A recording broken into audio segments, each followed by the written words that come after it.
আর একটা সুখবর দিই, জানুয়ারি মাসের সেকেন্ড উইক নর্থ বেঙ্গল থেকে আমি দেখতে পাচ্ছি সঞ্জয় টিবরেওয়াল এবং দুগাড়ের সহ অনেকে এসছেন।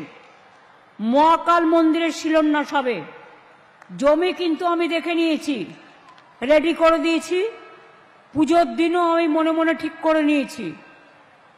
ট্রাস্টের একটা মিটিং করে বাদ বাকিটা আপনাদের কাজটা করতে হবে, যেটা হচ্ছে আর্কিটেকচারটা। টাকাও জোগাড় হয়ে গেছে, আমি বাজে কথা কম বলি।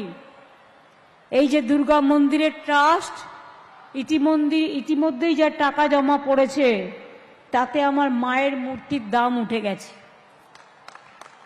বাদ বাকি হিটকো থেকেও খরচা করতে হবে, ইনফ্রাস্ট্রাকচার, কালচার।